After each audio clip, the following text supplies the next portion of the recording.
اگر آپ کی کسی بھی نیک کام میں نیت صاف نہیں ہے تو اس کام کا کوئی فائدہ نہیں ہے، then it will be vested.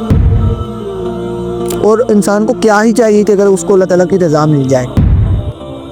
بسم اللہ الرحمن الرحیم۔ تو سب سے پہلے ہم بات کریں گے کہ آپ کی نیت کا صاف ہونا ضروری ہے، کہ وہ آپ کی جو نیت ہے وہ خاص اللہ تعالیٰ کی رضا کے لیے ہے بھی کہ نہیں۔ اگر آپ کی کسی بھی نیک کام میں نیت صاف نہیں ہے، وہ نیت صرف اگر دکھاوے تک ہے تو اس کام کا کوئی فائدہ نہیں ہے، then it will be wasted.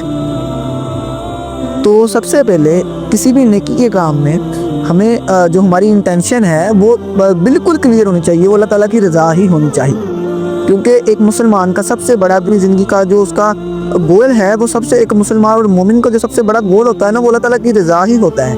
اور انسان کو کیا ہی چاہیے کہ اگر اس کو اللہ تعالیٰ کی رضا مل جائے۔ تو سب سے ضروری یہ ہے کہ اگر ہم اپنی نیت کو ہی صاف کر لیں، ہمیں اللہ تعالیٰ کی رضا مل سکتی ہے۔ حدیث مبارکہ بھی ہے، آپ صلی اللہ علیہ وسلم نے فرمایا، جس کا مفہوم یہ ہے کہ جو اعمالوں کا دار و مدار ہے وہ نیتوں پر ہے، and this thing play very vital and key role۔ یہ چیز بہت ضروری ہے کہ ہماری نیت صاف ہو۔ تو کسی بھی کام کو کرنے کے لیے آپ نیت صاف رکھیں، انشاءاللہ آپ کو اس کا ریوارڈ بہت ملے گا۔